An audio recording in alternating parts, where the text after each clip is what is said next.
everybody. So Discord user Plays with Wolves recommended that some people take a look at this investor video, this promotional video that Intellivision put out about 2 years ago, almost 2 years ago to this day, approximately in this range. Originally, it was posted on April 17th, 2020, titled The Family Friendly Video Game Entertainment System Promotional Video April 2020, which they used to basically get people to invest on Fig, their first crowdfunding campaign.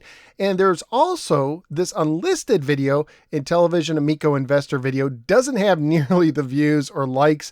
This might have been something that I don't know what they did, if they emailed this to some potential investors or what, but basically these two videos are almost identical. As you can see, it almost looks like Tommy's talking as I go back and forth. It starts out the same. They both have a lot of the same shared footage. Some of it is out of different order. The difference with this investor video is it has some Nick Richards segments, the CEO talking about, why he thinks this is a good investment or what they expect to make off of this. So I thought what it would be interesting to do is revisit this video almost 2 years later. So this one was published on April 27th. So this is not quite 2 years old. And what I'm going to do is I'm going to play this. I'm going to kind of fact check it a little bit and kind of give you my 2 cents and let you decide, because I used to be, as many of you know, excited about the Intellivision Amico, started losing my excitement. And then I started noticing deception, lots and lots of deception in the way that things would be spun. So let's go ahead and play this video. I won't show you the entire thing. I'll just show you the clips that I want to comment on. Let's get going.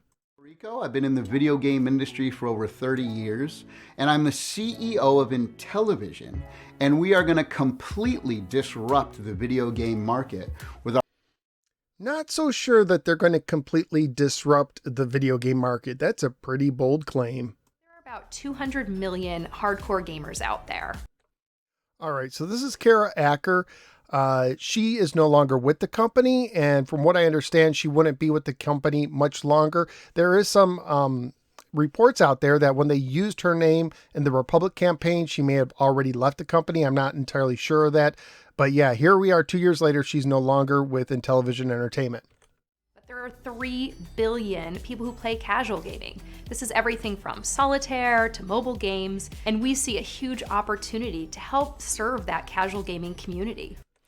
So this is an argument I don't quite get. When they talk about the casual gamers, they're talking about people who already have an iPhone, an Android phone, and they might download games for free or pay a few bucks to get a game off of one of the stores. And here they are trying to get them to buy a brand new system, a dedicated system. How are you going to get a casual mobile player to buy a new system to hook to their TV when they basically just use a device they already own? They never really answer that clearly, other than saying, hey, we're going to make it so family friendly and safe. Apparently they're going to want to buy the system. I don't know. I don't quite understand how that works. Going all the way back to the original Intellivision, bringing people together. You saw it in the 90s with games like Mario Kart and GoldenEye and Halo LAN parties. But then I find it funny that he wants to bring back names like GoldenEye and Halo, these kind of not family-friendly games, these more violent games that they would never have on the Amico, but he's like waxing nostalgic about these games that brought people together. Kind of an interesting idea, since they would never appear on a system if they were even a possibility. You know, one of the biggest selling home consoles of all time was a Nintendo Wii, which was launched 14 years ago. Now it's sold 102 million units, generated over $50 billion in revenue, because it was so accessible to so many different people. No matter what your skill level, you could pick it up and play. My mom bought a Wii, and that's what Intellivision is doing. We're picking up where the Wii left off. Of course, let's leave out the convenient facts, or the inconvenient facts, that the Wii had Nintendo's brand and marketing behind a thing, right? The Wii didn't just come out of nowhere and was capturing people left and right because of Wii Sports, because of how easily people were attracted to Wii Sports. Wii Sports was a phenomenon. But it started because people already knew the brand, because people bought the Wii based on the Nintendo brand, and then grandma and grandpa tried it out and said, hey, this is pretty fun, and it ended up being in senior citizen homes. And another thing they don't bring up is that Wii Sports basically sold the system, and people who bought the system, they didn't really buy a lot of software afterwards. For all the success that we had, it did terrible like system software per system sold kind of deal compared to some of the other systems at the time, because a lot of people did just buy it for Wii Sports. And so they never really want to acknowledge that, because if you get that same crowd, okay, they buy your system. Let's say they buy the Amico for cornhole and they never buy anything again. That's not good for investors, is it? 600 years of experience just on our core team. Okay, 600 years experience just on their core team. But most of that experience is in the software side, not making a video game system itself. As a Detroit Lion fan, let me tell you about Matt Millen. He had 12 years experience as an NFL player, played on 3 Super Bowl teams, was a Pro Bowler, was a respected analyst for CBS and Fox, and then he was hired to become the GM for the Detroit Lions, despite not having any GM experience. You know what happened? His tenure as GM is regarded as one of the worst tenures in NFL history. Just because you have 600 total combined years of video game software experience doesn't mean you have system experience. But let's get to a little bit more. Let's continue on. Talking about like the former president of Nintendo. The former president of Nintendo? Are you kidding me? That's amazing. That's a get. Except that's not exactly true. Let's go and look at this. This is who he's talking about. Scott Sumara. Let's see. Former president of Nintendo Software USA.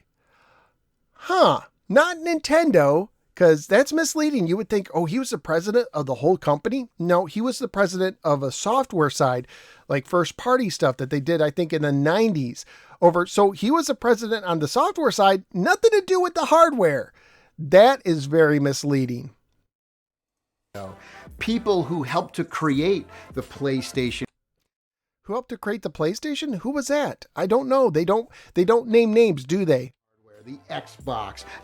Okay, the Xbox, we're probably talking about Jay Allard, who we would find out later was more of a consultant and didn't hang on, wasn't around the company even after they said he was. He kind of left earlier than they reported. So there was a lot of deception when it came to Jay Allard. And isn't it interesting? He's not using names. He's just saying what they had experienced. If you just watch this whole thing, as an investor, you might get the idea that they have 600 years experience putting systems together, not just software, and that the former president of Nintendo, the whole shebang, is on board when they aren't. You have the woman who helped to launch, marketing-wise, the Nintendo Wii console. So we see this huge... Yeah, that woman, here we are, 2022, no longer with the team, of course. 4 pillars of Intellivision are simple, affordable, family, and entertainment. And of course, the affordability is now gone with the masking, well over $300 a system. Spells out the word safe because... And without the A, it now spells out the word safe. People can trust us. And we also... People can trust us. How can people trust you when you've given all the dates, the launch dates, the shipping date goals? I put it together. I put a list of like 10 dates where they said, hey, we're going to give you a ship date by here. We're going to give you an announcement by here. We're going to launch the system by here. And it never happened. How do you earn trust that way 2 years later? To want to create amazing value as well. Those are our 2 most important things, trust and value. And now you can't be trusted and the value is gone. All of the games are rated E for everyone. Interesting. He says this, they're rated E for everyone, but you can see in the type E10 and up. Another somewhat misleading statement. All of our games are $9.99 or less. Now, Phil Adam, now in 2022, has said that price would be expected to go up to $14.99 or less, or maybe even higher than that. We've signed some of the biggest intellectual properties in the world. Some of the biggest intellectual properties in the world. Let's look at some of the biggest properties for kids, because this is a family system. So this is from the same time period, 2020.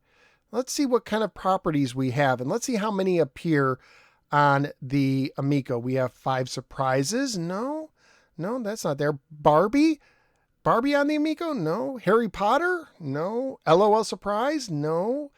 Laser Battle Hunter Vehicles? Not sure what that is. Monopoly? Is Monopoly on there? No. Paw Patrol? Paw Patrol was pretty big. No. Peppa Pig? No. Pokemon? Of course not. Star Wars? Mandalorian? Star Wars itself? No. Super Mario? Of course not. I don't think it has the brands. The biggest brand they probably have was the Hot Wheels brand, and that's it. What other biggest brands do you have, Tommy? Everything from Major League Baseball to Sesame Street, even things like Evel Knievel. We went out and we got... Is Evel Knievel one of the biggest brands in the world, and even in 2020? I mean, Major League Baseball is a big brand. I'll give you that. Sesame Street, okay, I guess to a degree. I don't think it has the popularity of several other shows. I think even a show like Miraculous probably now has the popularity, or like the Peppa Pigs. Coco Melon, maybe Coco Melon. No, don't have that. all of the retro video games, and we got all of the retro video games. Ladies and gentlemen, we have them all. We have all the retro video games. Not some of the best. We have all. And then we come to this. Of course, this is a misleading picture because all these games that you see, according to their initial press release in October of 2020, all these games, actually in 2018, their original press release, all these games that you see were supposed to be on the system. Yet games like Frogbog, right? Star Strike, never seen that. Tron Deadly Discs, never saw it. Math Fun, never saw it. Bowling, horse racing, boxing, so many of these games we never saw in action whatsoever. reimagining them. We call it. And of course, the exclusive things means these games might not be really exclusive. They'll have some exclusive content, or they'll use the controller in an exclusive way. So that was misleading. And let's look at these Atari games, because again, all these games were supposed to come out. Have we ever seen Lunar Lander? No. Tempest? No. Adventure? No. Night Driver? No. Centipede? No. Yar's Revenge? No. Retro reimagined. So things like Pong to Centipede to Of course, we haven't seen Centipede. Burger Time to Never seen Burger Time. You would think after 2 years we'd see some of these games by now, right? If they were really in the works. Moon Patrol, all redoing with graphics. Of course, they showed Night Stalker, and now everyone's like, what happened to Night Stalker? They showed a little bit, and nothing happened. One of the biggest names they had for the Intellivision side just seemed to just disappear. And new music, and of course, multiplayer couch co-op. Now we have over 40 games being worked on right now. So this is April 2020. 2 years later, John Alvarado on a stream said they had 15 games that were ready to either enter the final quality assurance check or had entered that final QA check. 15 games. What does that tell you about their software development side? If they supposedly had 40 games ready to go, they're not these deep, complex games. They're these simple games. They're easy to pick up. They're $10 or less games. They're not huge. They're small, simple games. Yet 2 years later, out of those 40 supposedly, only 15 are ready to enter the final check? What does that tell you? We have something that's called our Karma gaming engine. And what that means is that everybody, no matter what your skill level. So it said patent pending technology. Of course, we know the patents have yet to be approved. It's been 2 years. They're still in the patent process where they can go back and try to refile it and get the patents. And of course, Tommy has said that the Karma gaming engine is not really a gaming engine. It's just an idea. So it's up to each software developer to put in a fair play mechanic into the gameplay. Nothing new about that. It's been going on since, I believe, even the 70s. So this whole Karma gaming engine thing, a little misleading. The video game industry is very large. Last year... So I love that this is all about families. And what do they have? By the way, all these videos appear to have been recorded at Tommy Tellerico's house. What do we have in the background? We have Laura Croft in skin-tight kind of clothing for this family-friendly system. And we have, a Fifth Element character here. And it almost looks like she's naked from the pants down. If those are pants, I don't know. Those might be supposed to be pants. But in this picture, it kind of looks awkward. Why are you doing this? Family-friendly system? We projected about 9 million units to be sold. They project 9 million units to be sold? Why? How are they going to project 9 million units of this system to be sold? What tells them, as a company that has little name recognition, that doesn't have the size of a Sony, Nintendo, or Microsoft, what is there to believe that 9 million units will be sold? This is pretty conservative in the realm of video game consoles. What? Typically, consoles are selling 40, 50, 60 million units over their life. Typically, let's go over to Wikipedia. And here's a list of the best-selling, at least million-selling game consoles. They're not including other game consoles. And let's see, 40 to 60 million typical? Well, they have 50 systems listed. Most of them, like the halfway point is somewhere around the middle here, don't even get half that. Look at all these systems that had less than a million, 2 million, 3 million. Here we're in the 10 millions, 12 millions. Okay. And now we're saying 40 to 50. When you look at all the systems that have sold those numbers, what do you see in common? Sony, Nintendo. And some of these are handhelds, by the way. Sony, Nintendo, Sony, Microsoft, Nintendo, Sony, Nintendo, Microsoft, Nintendo. You have to get to Sega and the Genesis to find another system that has sold 30 million systems. Atari with the 2600, 30 million. So you're telling me somehow these companies, these massive companies that have built up name brand recognition for years, a dedicated fan base, millions, hundreds of millions in marketing and advertisements. You're telling me you can now compete with these guys? I don't think so. I think you're looking more at the bottom if you're lucky. I mean, if Philips can't pump out more than 1 million Philips CDI, and that was a big company, what is to make us believe that Intellivision, a small startup, if you will, can do this? So we recently launched a Founders Edition with a few extras that catered to our brand loyal customers. So we sold those for $299, a slight upcharge from our normal price of $249. We offered 2,600 units. The first 1,000 sold in a couple minutes, and we sold out all 2,600 units in less than 5 hours. So I want to point out something. There's some people who say, well, it's only a $100 pre-order, but all those $100 deposits added up to $250,000 that helped pay, theoretically, for all the big wigs' salaries. This company is top heavy. They have a lot of VPs and COOs and CFO. They have a lot of those higher muckety mucks, if you will, that demand a higher salary typically. So this might be why some people were having a hard time getting their refunds back, because it was tied up in salary or other expenses.